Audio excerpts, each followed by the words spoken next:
அப்புறம் என்ன நாள்ல அன்னி அக்னின்ற தலைப்புல நம்ம திருச்சபையிலும் குடும்பத்திலையும் இந்த அன்னி அக்னி எப்படி கிரியை செய்யறதுன்றத பத்தி இன்னைக்கு நம்ம ஆண்டவர் நாமத்துல தியானிக்க போறோம். ஆகும் 10 1 2 3 வசனங்கள் பாருங்க. பின்பு ஆரோனின் குமாரனாகிய நாதாபும் அபியும் தன் தூப கலசத்தை எடுத்து அவைகளில் அக்னியும் அதன் மேல் தூப வர்க்கத்தையும் போட்டு கர்த்தர் தங்களுக்கு கட்டளையிடாத அன்னி அக்னியை அவருடைய சந்நிதியை கொண்டு வந்தார்கள். அப்போது அன்னி அக்னி கர்த்தருடைய சந்நிதியிலிருந்து புறப்பட்டு அவர்களை பட்சித்தது. அவர்கள் கர்த்தருடைய சந்நிதியை செத்தார்கள். அது என்னன்னா, அந்த அவங்க ஆரோனின் குமாரன்றது தேவன் தனியா அவங்க ஆரோனை பிரித்தெடுத்து அந்த வம்சத்தையும் பிரித்தெடுத்து அவருக்காக பிரித்தெடுத்த லேவி கோத்திரமா வச்சுட்டு எல்லா விதத்திலையும் அவங்கள பரிசுத்தப்படுத்தினார். எல்லாம் அவங்களுக்கு இருக்கிற வஸ்திரத்திலையும் அலங்காரத்துல கூட தேவ மகிமை விளங்கம் பண்ண முடியாது. அவங்களுக்கு அப்படி ஒரு ஆசீர்வாதத்தை அந்த கோத்திரத்துக்கு அப்படி ஒரு ஆசீர்வாதம் கொடுத்தாரு. அவர் சொன்னாத செய்யாத அவர் ஆண்டவர் கட்டளையிடாத அன்னி அக்னி இப்படிதான் இருக்கணும், பரிசுத்தமா இருக்கணும் போது அவங்க அந்த பரிசுத்தத்தை இழந்ததுனால் அவங்க மரித்து போயிட்டாங்கன்றத அதே அதிகாரத்துல 10ஆம் அதிகாரத்துல 9வது வசனம் பாருங்க. நீயும் உன்னோடு கூட உன் குமாரர் சாகாது இருக்க வேண்டுமானால் ஆசரிப்பு கூடாரத்துக்குள் பிரவேசிக்கிற போது திராட்சை ரசத்தையும் மதுவையும் குடிக்க வேண்டாம் அப்படின்னு. அதாவது கட்டளை கொடுக்கறாரு, அவங்க எப்படியெல்லாம் இருக்கணும்ன்றத பரிசுத்தோட இருக்கணும்ன்றத கட்டளையா சொல்லியிருக்காரு. அதுல அவங்க என்ன இந்த 2 விஷயத்துல மதுபானம் குடிச்சாங்களா திராட்சை குடிச்சாங்களா தெரியல. ஆனா அவங்க அந்த இடத்துல அன்னி அக்னி அப்ப துணிகரமா அவங்க செஞ்சதுனால அந்த அக்னி பட்சித்து போட்டது. இப்போ பரிசுத்த அக்னின்றது தேவாலயத்துல அவங்களுக்கு கொடுத்த கட்டளை எப்படின்னா, கட்டைகள் எல்லாம் போட்டு எப்போ அந்த இடத்துல ஒரு வழக்கு எரிஞ்சுட்டே இருக்கணும்னு நம்மளுக்கு அந்த இதை படிச்சிருப்போம். ஆசாரிய லேவியராட்டுல ஆசாரிய முறைகளை அவங்களுக்கு பரிசுத்தப்படுத்த வேண்டிய முறையெல்லாம் அவங்களை குறித்து எழுதியிருக்கு. ஆசாரியனுடைய பிரதான வேலைகள் என்னன்னா, ஆசாரிய கூடாரத்தில் காணப்படும் பலிபீடத்திற்கு மேல் நெருப்பு அவியாமல் பார்த்து கொள்ள வேண்டும். அந்த நெருப்பு அணையவே கூடாது. கட்டைகள் எல்லாம் போட்டு 24 மணி நேரம் அந்த பலிபீடத்துல ஒரு அக்னி எரிஞ்சுட்டே இருக்கும். அந்த அக்னி மூலமா தான் அவங்க விளக்கு ஏத்துறதோ அந்த விளக்கோ எது செய்யறதா இருந்தாலும் அந்த எரிஞ்சிட்டு இருக்கிற இதுல இருந்துதான் அவங்க எல்லா காரியத்தையுமே செய்யணும். உங்களுக்கு என்னெல்லாம் கட்டளை கொடுத்துருக்காங்க, எப்படி எல்லாம் ஆசிரியக்க சொல்றாங்களோ அந்த காரியத்தெல்லாம் அவங்க அதன்படிதான் செய்யணும். அப்படி செய்யாதனால அந்த பலிபீடத்தின் நெருப்பு மேல இருக்கிறதான் எல்லாத்துக்குமே யூஸ் பண்ணணும். அவங்க அதுல அந்த அளவுக்கு அந்த பலிபீடத்தின் அக்னி ரொம்ப பரிசுத்த அக்னியா இருக்கு. அதை மீறி எது செஞ்சாலும் அதுல பாதிக்கப்பட்டு அந்த மரணத்தை தான் அவர் கொடுக்குறாரு. அது இறந்து போற மாதிரி அது தொடர்ந்து எரியும்படியா செய்யணும். அவருடைய ஆரோனுக்கும் அவருடைய குமாரருக்கும் அதுதான் ஆசாரிய கூட பணிக்காக விசேஷ பணியா அதை வச்சிருந்தாரு. அதை இன்னும் குறையக்கூடாது, இந்த பலிபீடத்தை நெருப்பு எரிஞ்சுட்டே இருக்கணும்ன்றத உங்களுக்கு மகிமையா இருந்து அலங்காரமா இருந்து பரிசுத்த வஸ்திரம் அவங்களுக்கு தனிப்பட்ட முறையில வஸ்திரத்தெல்லாம் மோசைக்கு ஆண்டவர் கட்டளையிட்டு ஆரோன் குமார் இப்படி எல்லாம் அபிஷேகம் பண்ணி இந்த மாதிரி நடந்துக்கணும் அப்படின்றதெல்லாம் அவரை சொல்லி மோசையும் அந்த மாதிரிதான் அவங்களை அபிஷேகம் பண்ணி அதெல்லாம் செஞ்சார். ஆனா அவங்களுக்குள்ள அந்த மதுபானமும் திராட்சையும் குடிச்சதுனாலதான் என்ன செய்யறோம்னு தெரியாம ஒரு தவறு செஞ்சுட்டு அதுல மறிச்சு போயிடுறாங்க. இப்ப நம்ம திருச்சபைன்னு எடுத்துட்டா திருச்சபைகளுக்குன்னு ஒரு பரிசுத்தம் காணப்படணும். அந்த சபையில வரவங்களோ அவங்களோட நடவடிக்கையோ எண்ணங்களோ செயல்களோ இப்போ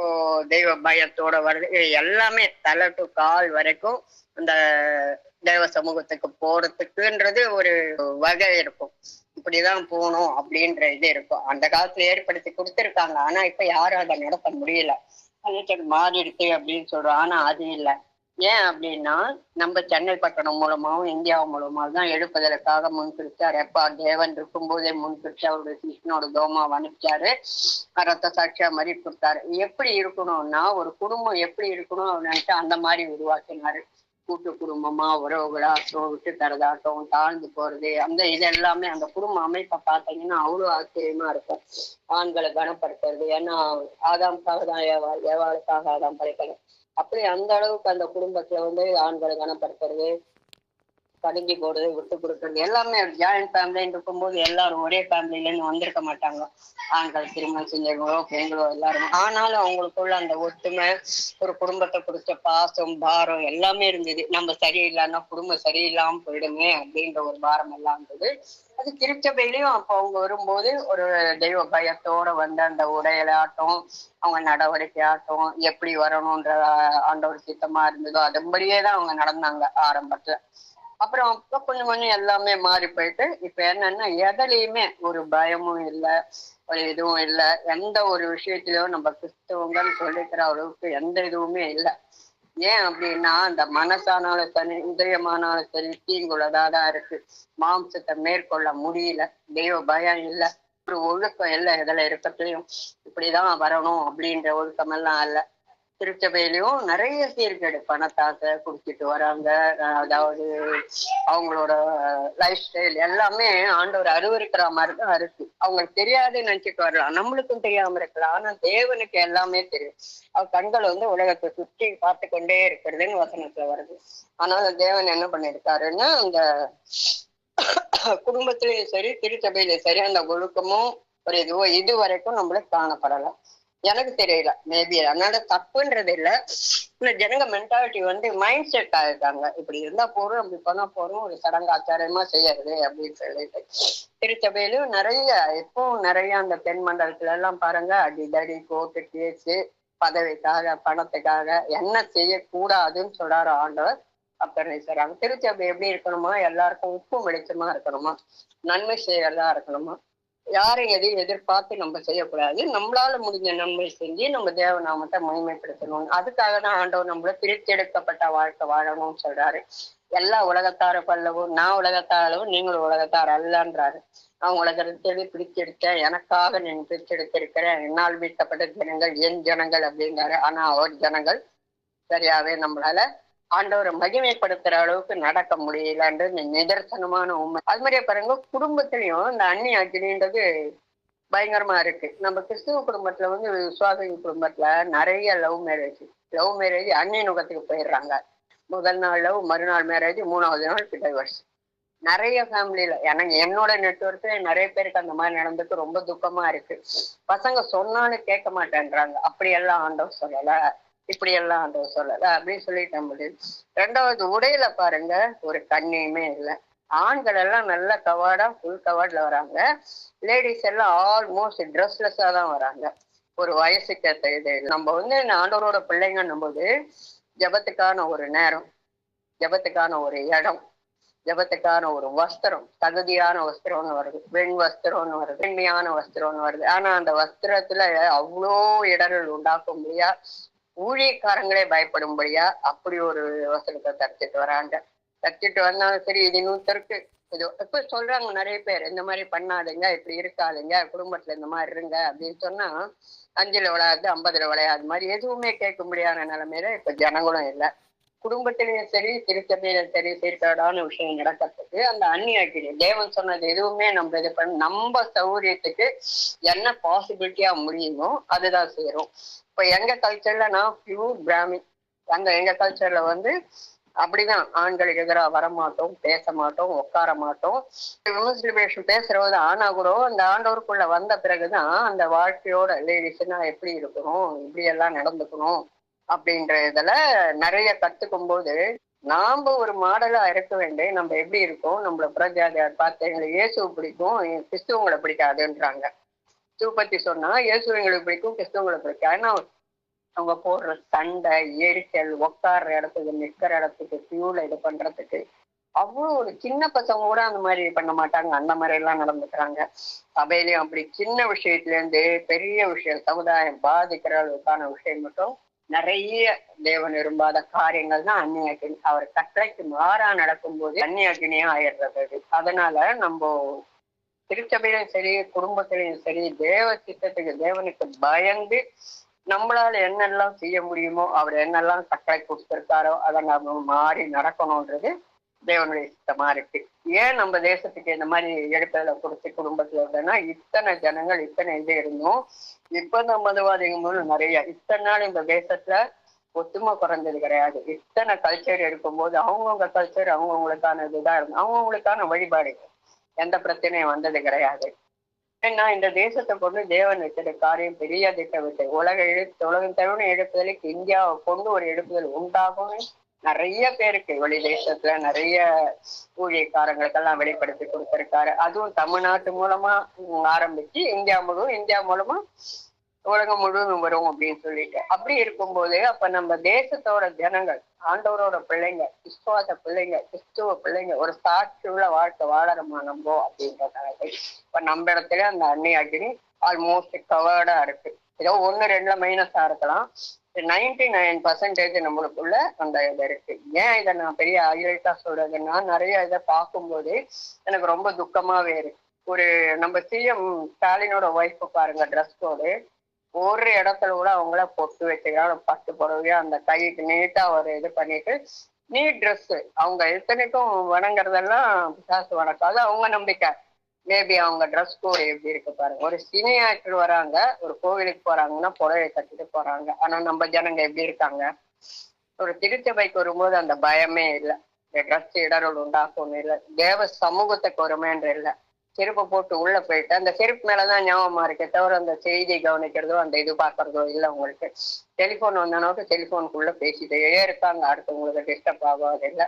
ஊர் கதையெல்லாம் பேசிட்டு இருக்காங்க, ஒரு வசனம் நம்மளால கேட்க முடியறதில்ல, ஒரு பாட்டுல நம்ம ஐக்கியப்படுறது இல்லை. ஆனா கூட வரும்போது ஒரு இடி இடிச்சுட்டு போயிட்டே இருக்கிறது. நம்ம அப்பதான் கொஞ்சம் ஆவிக்குள்ள இடைபெட ஆரம்பிக்கும். ஒரு தட்டு போனா திரும்பி முதல்ல இருந்து நம்ம அந்த ஆண்டவரோட அந்த ஆவிக்குரிய இதில் ஆவியோரோட இணைஞ்சு நம்ம அந்த சபையில ஐக்கியப்பட முடியாத அளவுக்கு நிறைய இடர்கள் உண்டாக்குறாங்க. அந்த காமன் சென்ஸ் இல்லை.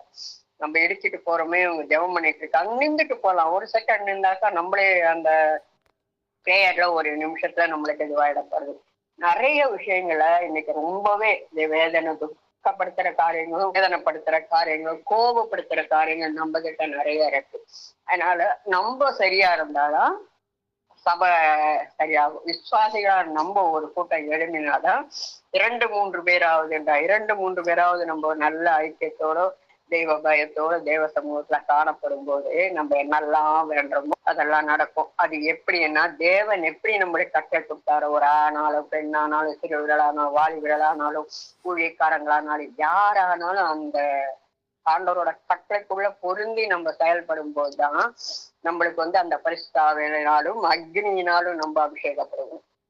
சில விஷயம் நம்ம காம்ப்ரமைஸ் பண்ணிடுறோம், வேற வழியே எல்லாம் போயிடுறது. ஆனா காம்ப்ரமைஸ் பண்ண கூடாதுன்னு சொல்றது, என்ன தவிர அப்படின்றாரு அவரு. விக்கிர ஆராதனை நிறைய கிறிஸ்துவ குடும்பத்துல பாருங்க, பிள்ளைங்க படிக்கணும், மார்க் வாங்கணும், காலேஜ் சீட் அடுகனாட்டா பிள்ளைங்க படிப்பு இந்த படிப்பு இல்லைன்னா இன்னொரு படிக்க போறாங்க. ஆண்டவர் உயர்த்தினா இதோட ஐக்கியமா வைக்க போறாங்க. இப்போ விக்கிர ஆராதனையா போயிடுறது படிப்பு. ஆண்டவரோட படிப்பு ஜாஸ்தி அவங்க படிவு பண்றாங்க. அதே மாதிரி ஆண்டவரோட உலகத்துக்கு நிறைய இடம் கொடுக்குறாங்க. நிறைய பிள்ளைங்க அப்படிதான் இருக்காங்க. நிறைய விசுவாசிகளோட அப்படிதான் ஊழியக்காரங்களே இன்னும் ஃபுல் மேக்கப்ல வராங்க.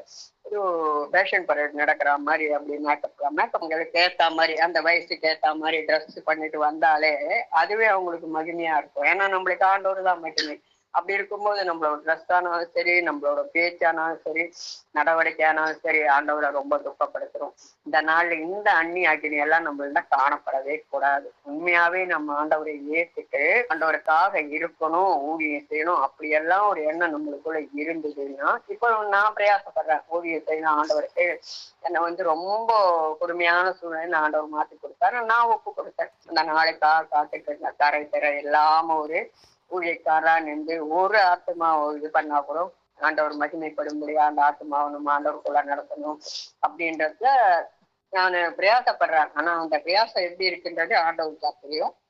அதனால தேவன் என்னோட இடைப்பட்ட காரியத்துல இந்த 2 காரியமே ஆண்டவர் ரொம்பவே துக்கப்படுத்துற காரியமா இருக்கு. அதனால விசுவாசிகளா நம்மளாலும் சரி, ஊழியத்துக்காக சில பேர் ஒப்பு கொடுத்திருக்கலாம், ஊழியம் செஞ்சுட்டு இருக்கலாம், அது எல்லாவற்றையும் மாற்றி தேவன் நம்மளை எப்படி எதிர்பார்க்கிறாரோ அதுக்கு நம்ம ஒப்பு கொடுத்து இந்த அந்நி அக்னி எல்லாம் விட்டு நம்ம வரும்போதுதான் நம்மளுடைய காரியங்கள் எல்லாம் தானியல் ஜெயமா இருந்திருப்போல, தானியல் காரியங்கள்லாம் ஜெயமா இருந்திருப்போல, நம்ம காரியங்கள் எல்லாம் ஜெயமா. அது குடும்பத்துக்கானா சரி, பிள்ளைகளுக்கானா சரி. குடும்பம் தான் முதல்ல சொல்றாரு, குடும்பத்தை கவனிக்க. நீ சபை எப்படி கவனிப்பா? குடும்பத்துல ஒரு எரிச்சல், கோவம், சண்டை, விட்டு கொடுக்கறது கிடையாது, ஈகோ, கிளாஸ். ஆனா இவங்க ஆண்டவரோட பிள்ளைன்றாங்க. இப்ப நான் எப்படி போய் ஆண்டவரே ஆண்டவரை பத்தி ஒரு சுவிசேஷம் சொல்லி என் குடும்பம் எப்படி இருக்குன்னு நான் எப்படி சாட்சி சொல்ல முடியும்? சொல்ல முடியுமா? அவங்க கேட்கறாங்கன்னு வச்சுக்கோங்க, நீங்க எப்படி இருக்கீங்க, உங்க பிள்ளைங்க எப்படி இருக்காங்க அப்படின்னு கேட்டா நான் என்ன சாட்சி சொல்ல முடியும்? சாட்சியே இல்லை. சாட்சியோட வாழ்க்கை தான் ஒரு கனியை நம்புது. ஆனா அந்த கனி தரும் இதுவே நம்ம கிட்ட இல்லை. அதனால நம்ம கண்டிப்பா இந்த விஷயத்துல எல்லாம் மாறி தேவநாமத்தை மகிமைப்படுத்தணும்ன்றது இன்னைக்கு ஆண்டவர் என்னோட இடைப்பட்ட தேவன் மகிமையா நம்மள மாத்துவான்னு விசுவாசித்து அந்நிய அக்னி நம்மளே காணப்படாதபடிக்கு உடைகளை கூட சொல்றாரு. அந்நிய தேசத்தை உடைகள் எல்லாம் நீங்க போடக்கூடாது, ஆண் உடைகளை பெண்கள் போடக்கூடாது, பெண் உடைகளை ஆண்கள் போடக்கூடாது. ஆனா அதெல்லாம் இல்லை. அப்ப இருந்த மாதிரி இப்ப இல்லன்னு இருக்கலாம். எந்த உடை போட்டாலும் கண்ணியமா நம்ம ட்ரெஸ் பண்ணிட்டு போகும்போது மரியாதை வரும். வயசுக்கேற்ற ட்ரெஸ் பண்ணும்போது ஒரு மரியாதை இருக்கும். அந்த வயசுக்கான இதுவும் இல்ல, தகுந்த வஸ்திரம் இல்ல, மகிமையான வஸ்திரமோ வெண் வஸ்திரமோ தரிக்கும்படியா இல்ல நம்மளுக்கு.